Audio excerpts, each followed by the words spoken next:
¿Qué tal? ¿Cómo están? Estamos en Mendel Class, la mejor plataforma de Bisanga. Y estamos en Anatomía 1, hablando de célula.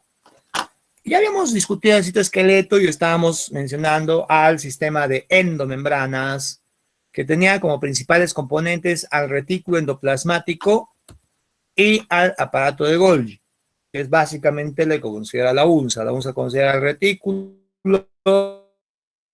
y el aparato de Golgi. Otros consideran también, que también son parte del sistema de endomembranas, ¿ya? La carioteca la ponen acá también, y todos los derivados del Golgi, que son los lisosomas, ¿no? Endosomas, todo lo demás, ¿no? Pero desde un punto de vista restringido, que es lo que toma la UNSA, ¿ya? Las endomembranas son básicamente estos dos, ¿ya? Estos dos, así que comenzaremos, ¿sí? Bien, el retículo endoplasmático, fíjate que eran, ¿no? Unas cisternas, tubos interconectados entre sí y también conectados con la membrana celular. La principal diferencia entre el retículo rugoso y el retículo liso ya eran los ribosomas, ¿no? Los ribosomas, que eran pequeños organelos que estaban encargados, como ya hemos visto varias veces, de la formación de proteínas, ¿no? Proteínas. Pero en este caso, joven, pregunta importante. Los ribosomas que están capturados por el retículo, fabricaban proteínas citoplasmáticas o proteínas de exportación. ¿Qué tipo de proteína? Claro, exportación. Porque las proteínas citoplasmáticas fabricadas por ribosomas libres, ¿no? Por ribosomas libres. Pero los capturados, sus proteínas tenían que dárselas a él. Él se las pasaba al Golgi. Y el Golgi, después de hacerle uno que otro cambiecito, las exportaba, ¿no? Entonces, la principal función del retículo rugoso es fabricar proteínas de exportación, como por ejemplo hormonas o enzimas, ¿no? Así es. Por otro lado, no te olvides que el liso, como no podía fabricar proteínas, se especializaba en fabricar lípidos, en fabricar esteroides, en renovar la membrana, en todo lo que es el metabolismo del glucógeno, o sea, la síntesis y degradación del glucógeno,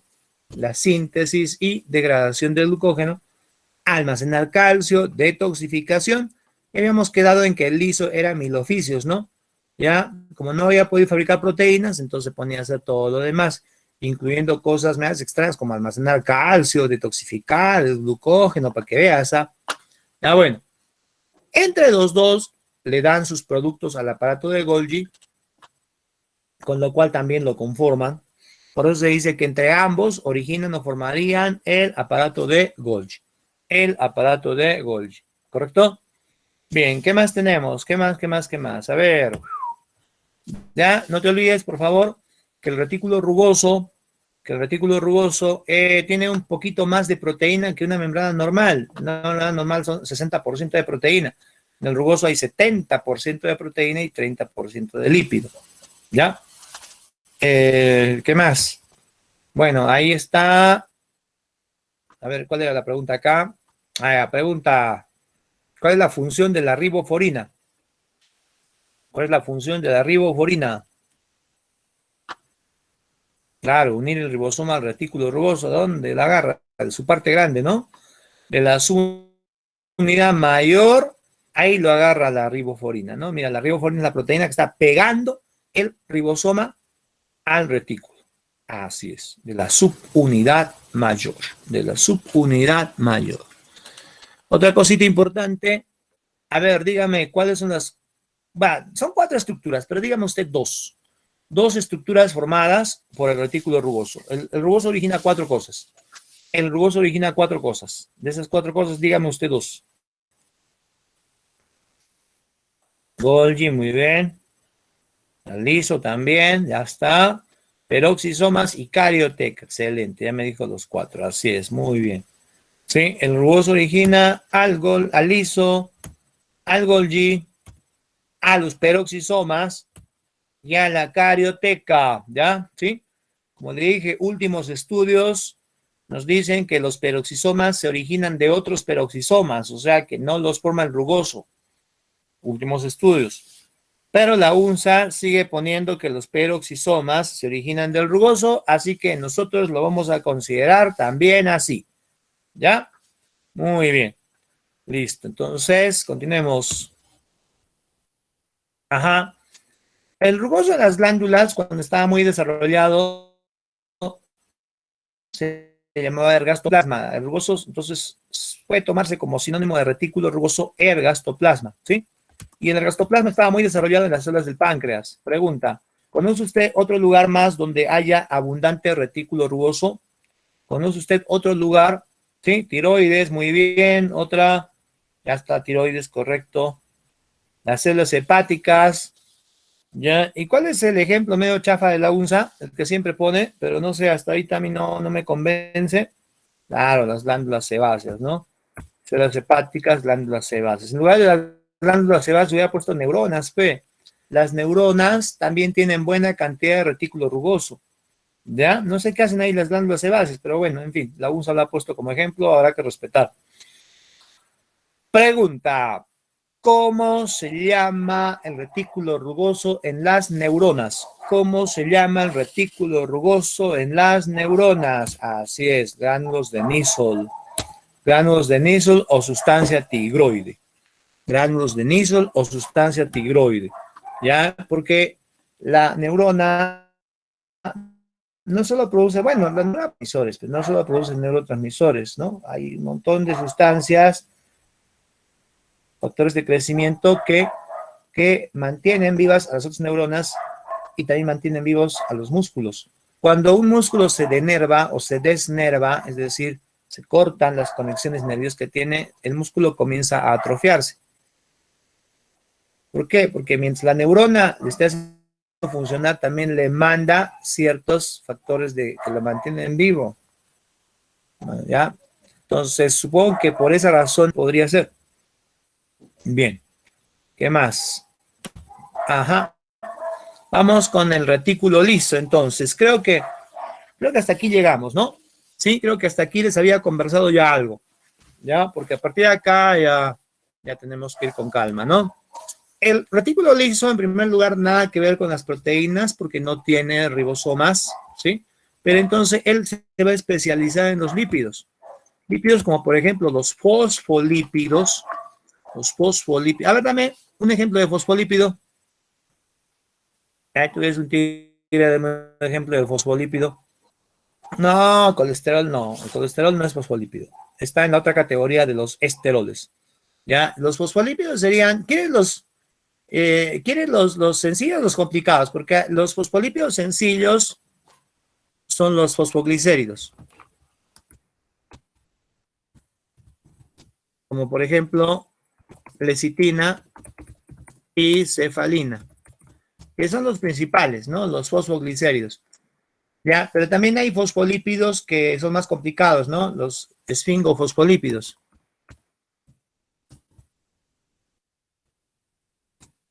Ahí estaría la esfingomielina. La esfingomielina. ¿Correcto?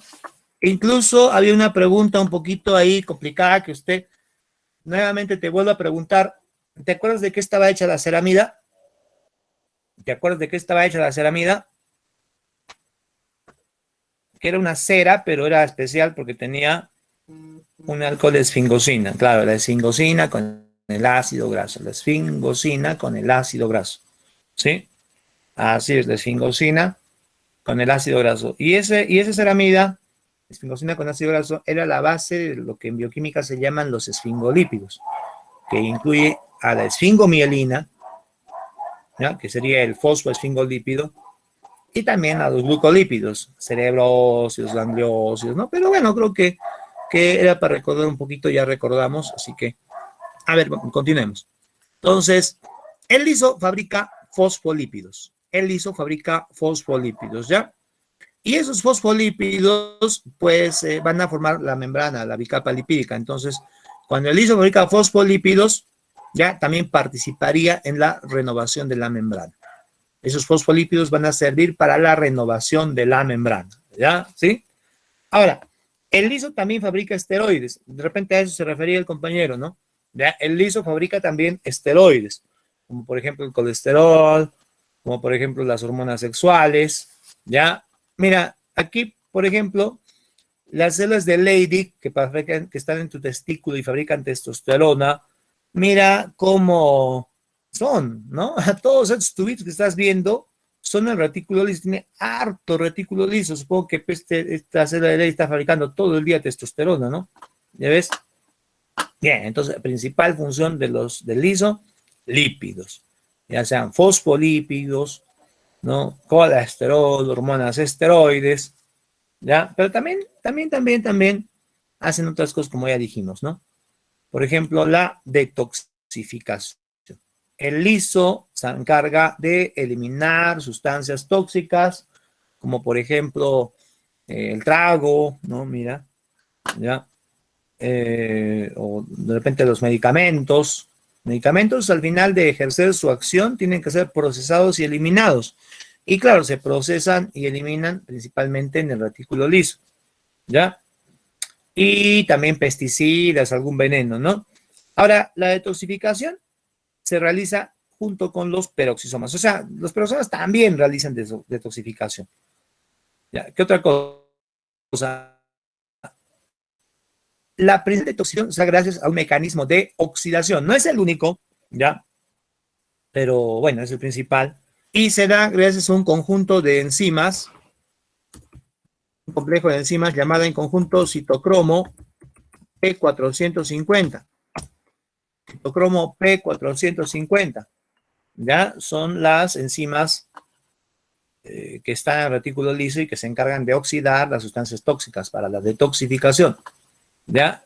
Ahora, por más que suene machista, opresor, el retículo liso de los varones tiene más citocromo P450 que las chicas, ¿ya? De manera que cuando las chicas, ¿no? Tratan de hacerse las valientes, y mira la consecuencia, porque ellas tienen naturalmente una resistencia menor al trago, ¿ya? Tienen menos enzimas en el retículo liso.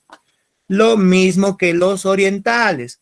Los chinitos también no aguantan el trago genéticamente, tienen menos P450, no es como los vikingos, ¿no? Los chinitos le das trago, ya está rayando después de un tiempo.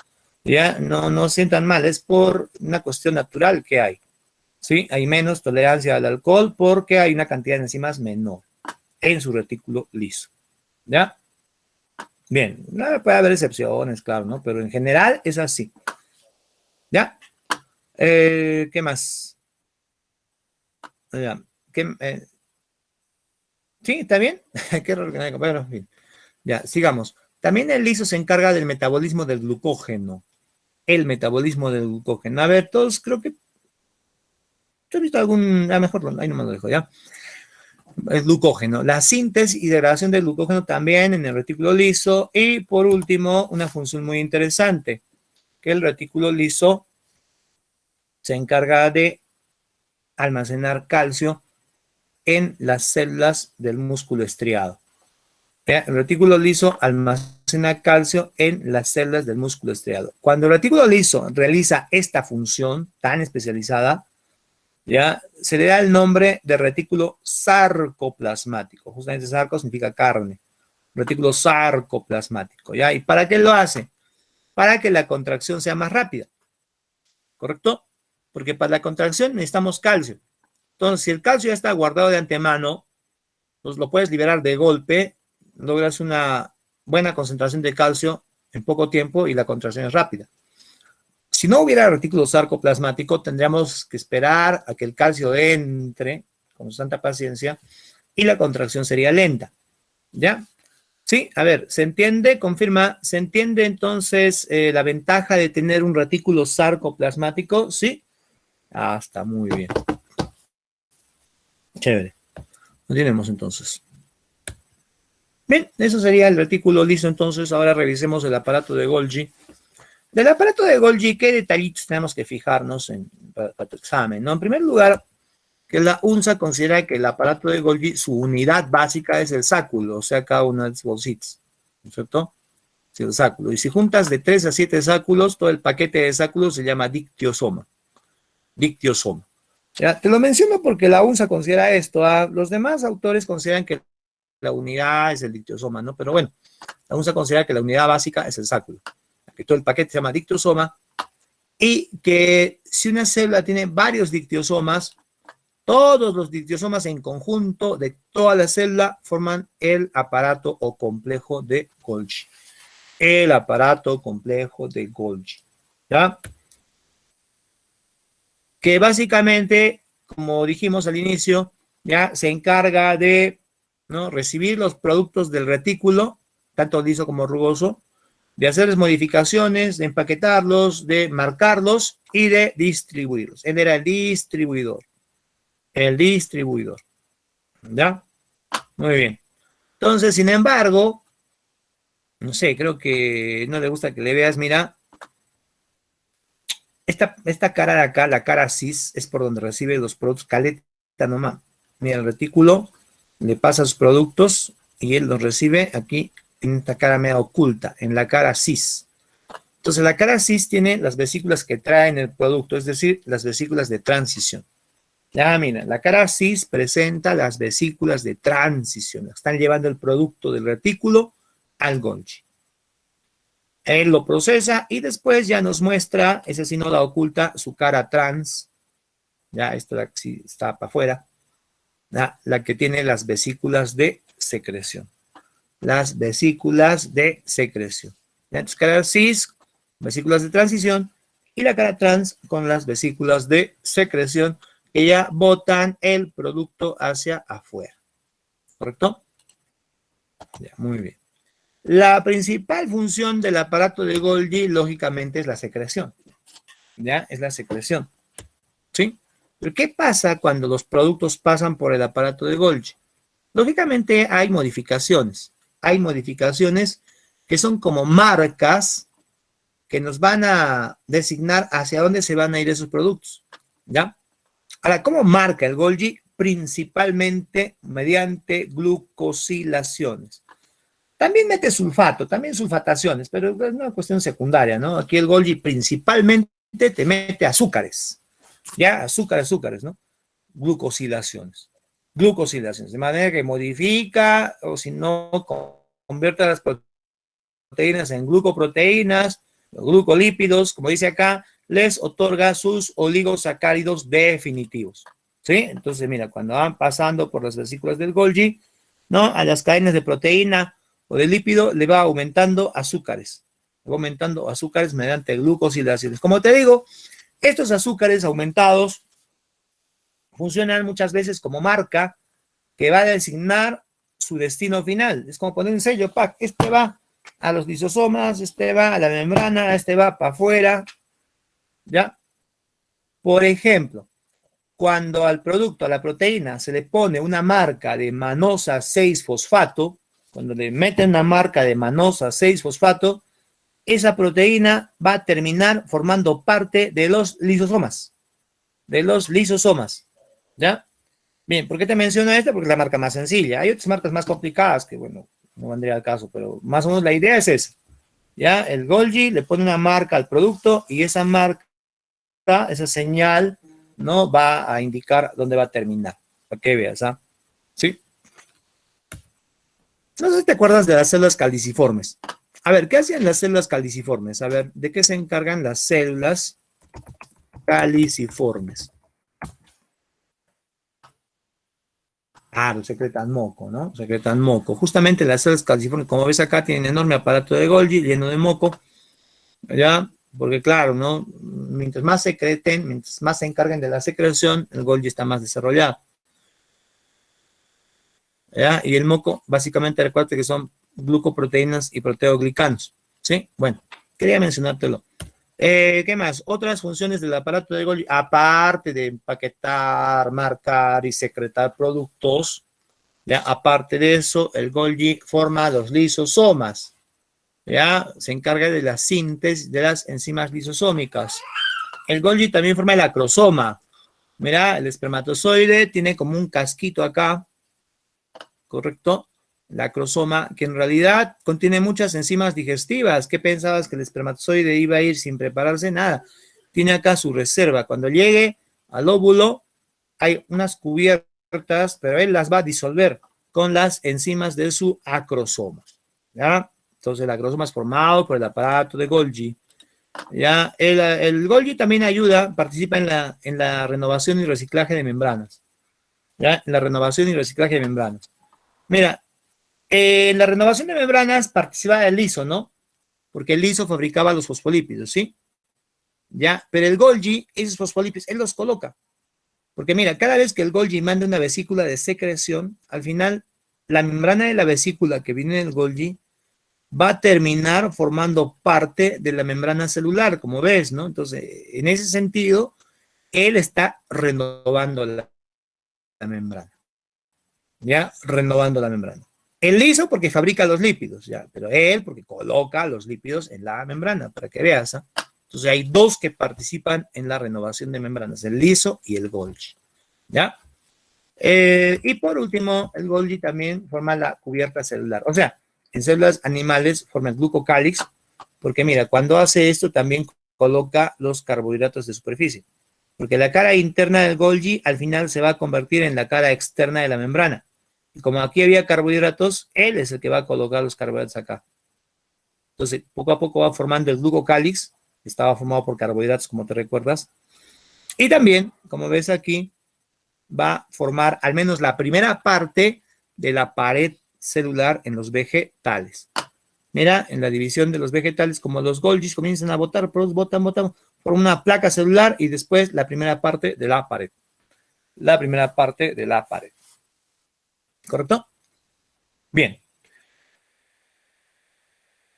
Bueno, entonces, a ver, hasta ahí está bien, ¿no? Pero no has preguntado nada, yo tampoco, a ver, ¿qué puedo preguntar? ¿Qué puedo preguntar? ¿Qué puedo preguntar? Pregunta, ¿en qué parte de la célula se da el metabolismo del glucógeno? ¿Quién se encarga del metabolismo del glucógeno? Ahí está, muy bien, el retículo liso. El retículo liso. Ya está. Bien, ahora nos toca hablar, o terminar de hablar de esto, de los organelos sin membrana, ¿ya? De los organelos sin membrana, que serían básicamente los ribosomas y los centrosomas. Los ribosomas y los centrosomas, ¿ya? Rápidamente, los ribosomas estaban hechos, ya sabemos mucho de ellos, así que creo que va a ser fácil. Están hechos de ARN ribosómico, que es el más abundante, y que se origina en el nucleolo, y de proteínas que vienen del citoplasma.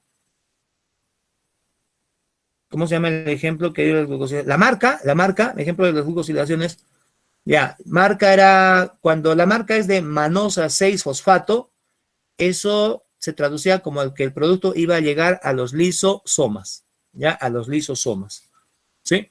Manosa 6-fosfato, destino, lisosomas, eso significaba. Es la más sencilla, es la que recuerdo ahorita. Pues las otras eran complicadas, eran secuencias específicas que, bueno, es difícil memorizar, pero como ejemplo esta es, ¿ya? Bien. Más. Y ahí está, ¿no? El ARN que se origina en el nucleolo y las proteínas que vienen del citoplasma. Al final, cuando el ARN ribosómico se ensambla con las proteínas, ahí tienes las subunidades ribosómicas. Se puede decir que los ribosomas se forman en el nucleolo, ¿ya? Se forman en el nucleolo. Aunque sus proteínas vienen de afuera, ¿no? Pero eso no importa mucho, ¿ya? Muy bien. Importante, vital, que los ribosomas son, los procariontes son 70S, ¿ya? Y los eucariontes son 80S. Ah, otra cosita, esta S significa velocidad de sedimentación, ¿ya? De manera que no es algo que se pueda, digamos, sumar directamente. Por esa razón, la suma no da.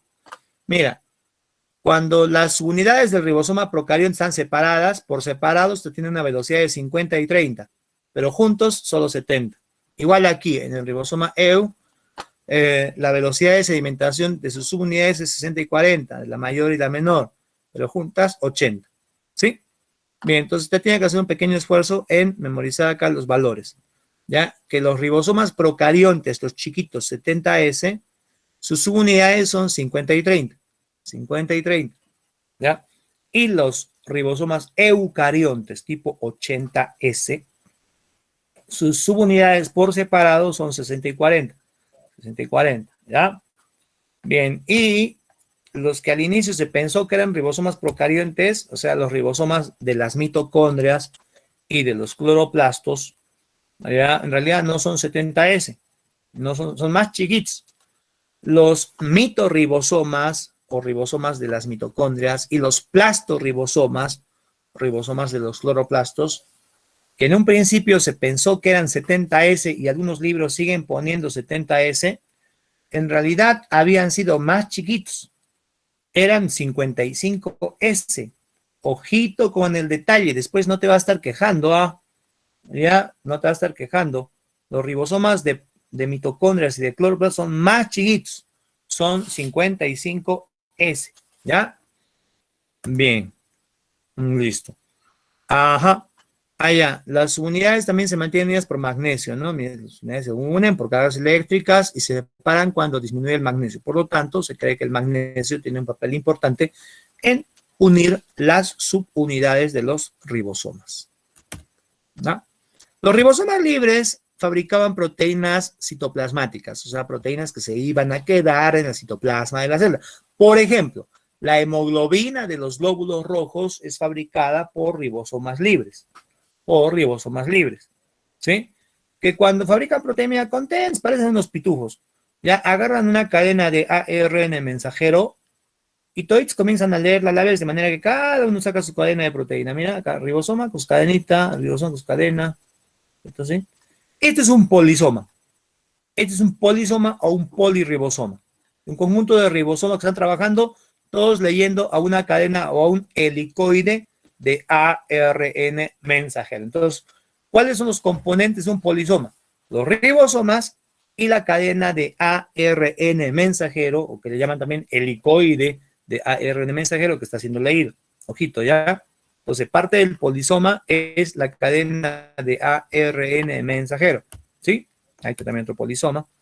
En cambio, lo que ya sabemos que los ribosomas capturados por el retículo rugoso fabrican proteínas de exportación, no sé, y todo el rollo ya lo sabemos ya, así que listo. Pero acuérdate, libres, proteínas citoplasmáticas, unidos al rugoso, proteínas de exportación, Ese detallito es importante, ¿no?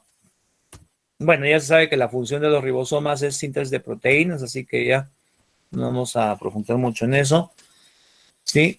Toda célula, procarionte, eucarionte, tiene ribosomas o ha tenido ribosomas porque toda célula funciona con proteína.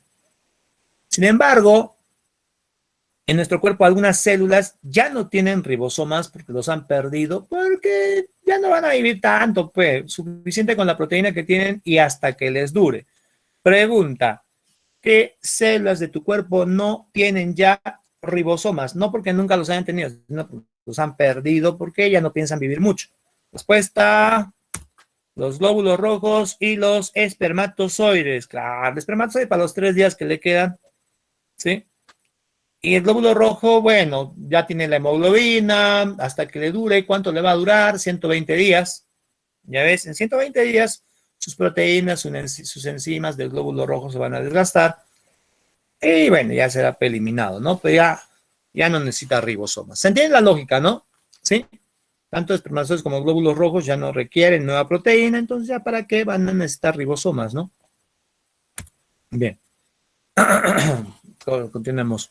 A ver, centrosoma o citocentro. Centrosoma o citocentro. ¿Qué es el centrosoma o citocentro?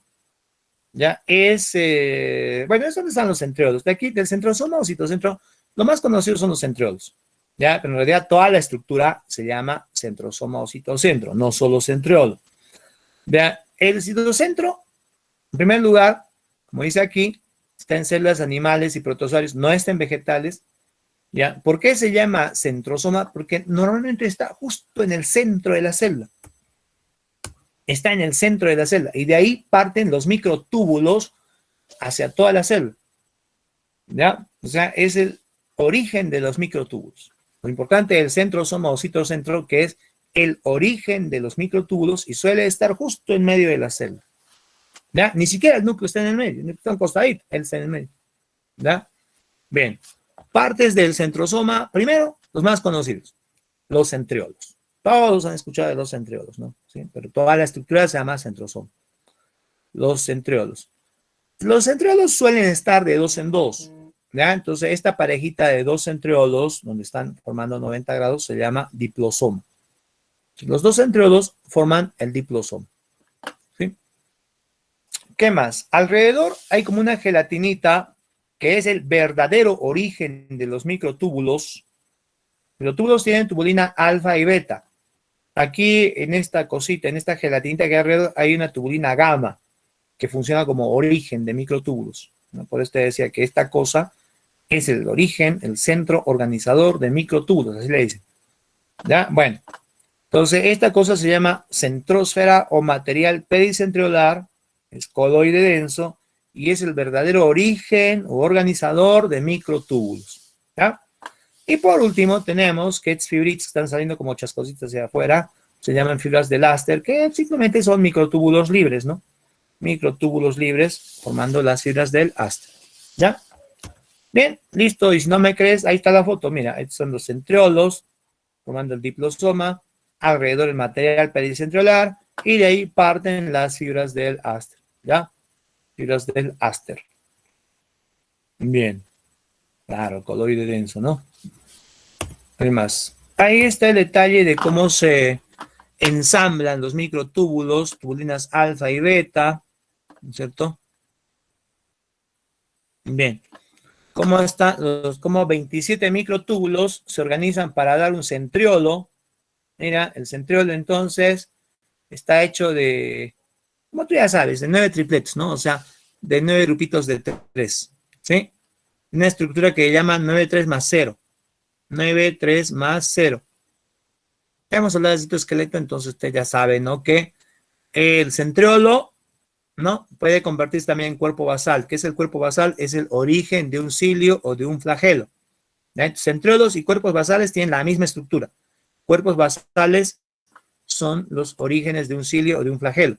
¿Ya? Tiene una estructura de 9, 3 más 0. O sea, 9 grupitos de 3 y en medio nada. ¿Ya? ¿Quién mantiene esta estructura? De acá, la proteína nexina. La proteína nexina es lo que los mantiene ahí en esta forma. ¿Correcto?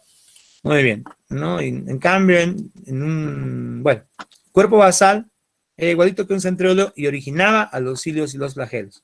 De todas maneras, no te olvides que en el cilio o en el flagelo, la disposición de los microtúbulos era 9,2 más 2. 9,2 más 2. En centriolos, 9,3 más 0. Pero en el mismo cilio, 9,2 más 2. ¿Ya? Bien. Funciones entonces del centrosoma o citocentro. Primera, ¿no? Funcionar como centro de organización de los microtúbulos del citoesqueleto. En otras palabras, ¿no? El centrosoma era el punto de origen de los microtúbulos que formaban el citoesqueleto. Acá está y mira cómo, ¿no? Se distribuye, formaba el andamio. Segunda función, ¿no? Ahí se originan los cuerpos basales que son el origen de los cilios y los flagelos. Tercera función, el centrosoma se duplicaba y iba uno para acá, otro para acá y formaba el uso mitótico o uso acromático. Ya sabes, ¿ah? El centrosoma, citoesqueleto, cilios, flagelos, uso mitótico o uso acromático. ¿Ya? Bien. Esas son las tres funciones entonces. Y bueno, creo que ya vienen las preguntas, ¿sí? A ver, vamos a ver. Sí, bueno. Ya. Listo, listo, alístate.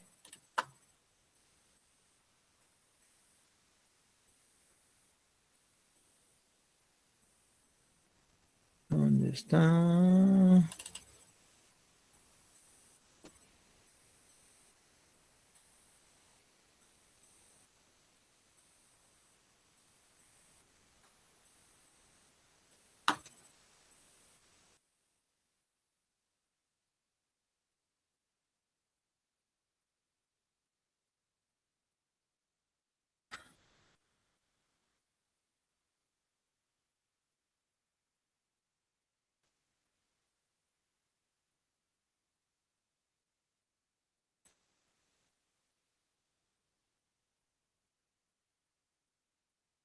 Ya, sí, listo. Toca el quinto test.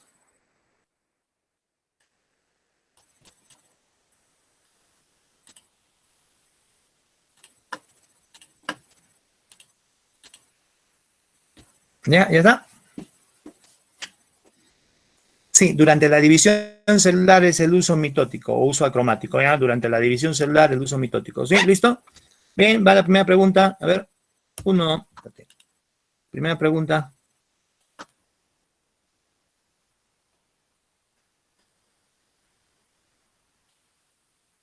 Sí, ¿no?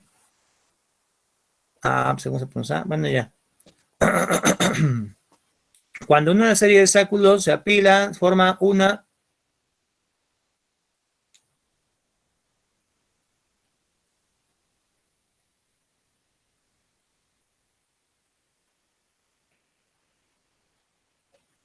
Ya sabes, anotas tus respuestas y al final vas a ver cuántos aciertos tienes, ¿ya? Pregunta 2, pregunta 2. Ya está.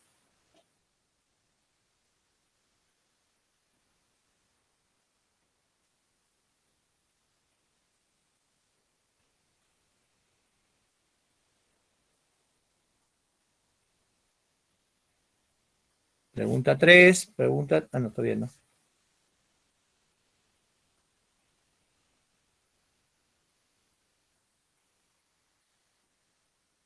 Pregunta 3.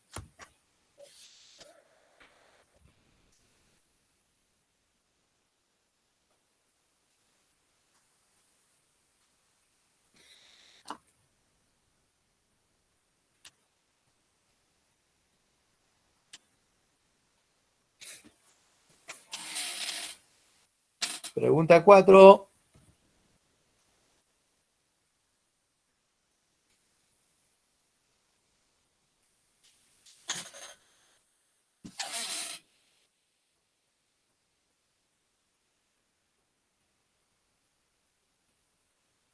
Pregunta 5.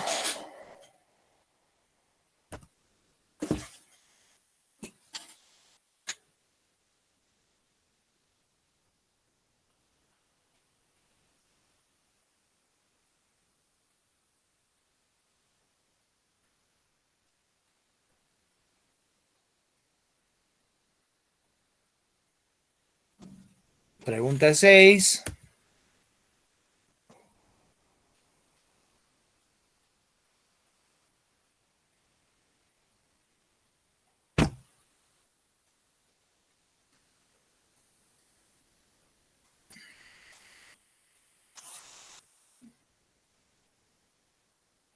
Pregunta 7. Pregunta 7.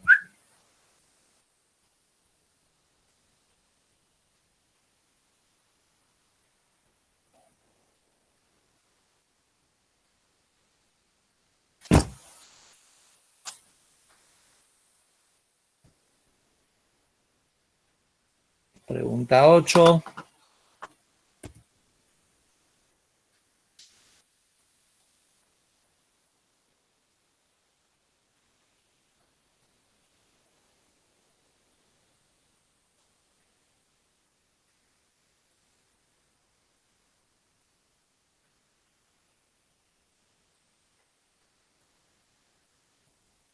Pregunta 9.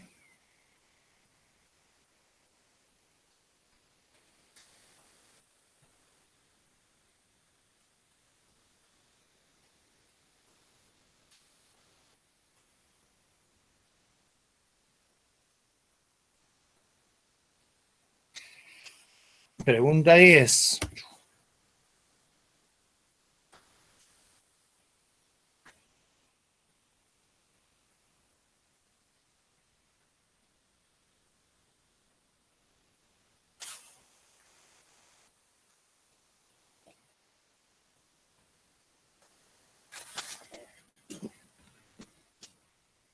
Bien, vamos a ver sus claves. A ver. En la 1, tiene razón, era el dictiosoma. 1 era casa, ¿no? Así es, 1, casa. En la pregunta 2, ¿sí? ¿Qué dice, no? Las que están señaladas, claro, son la cara cis y son versículos de transición, ¿no? Entonces, 1 y 3, así es, dos amigos, muy bien. La pregunta 3, El ARN de los ribosomas se origina, beso, en el nucleolo, efectivamente, en el nucleolo. ¿Ya? La pregunta 4. Todas las células tienen ribosomas, ¿excepto quién? Excepto los espermatozoides y los glóbulos rojos. Perfecto. Espermatozoides y glóbulos rojos. Pregunta 5. En procariontes las unidades son 50 y 30. Pues, así es, 50 y 30. 5, amigo. La pregunta 6. El ribosómico se origina en el nucleolo y las proteínas en el citosol. 6, amigo. 6, amigo. A ver, en la 7, ¿qué has marcado? 7. 7, beso, muy bien, claro, el magnesio, ¿no? El magnesio mantenía unidas a las subunidades ribosómicas. Pregunta 8. El centrosoma es un organelo no membranoso, ¿ya? ¿Presente en quiénes? Claro, en animales y protozoarios, porque no había en vegetales, no había en vegetales. Sí lo dije, ¿no? Ya. Bien, pregunta 9. Dice, ¿qué estructura del centrosoma está formada por microtúbulos libres? Respuesta, las fibras del áster. Correcto, joven, las fibras del áster. Y por último, vas a tener 10 de 10, creo. ¿Sí? En los centriolos, la disposición de los microtúbulos es... Claro, pues 9,3 más 0. 9,3 más 0. Así es, en los centriolos era 9,3 más 0. En cambio, en los cilios y flagelos era 9,2 más 2. 9,2 más 2. Bien, joven, creo que tienes 10 de 10. ¿Sí? Chévere. Bueno, de cualquier forma, si tuvieras 7, 8, 9, ya sabes, tienes que revisarles que estés equivocado, ¿ya? Para ver qué pasó. Bien, si no hay ninguna pregunta más,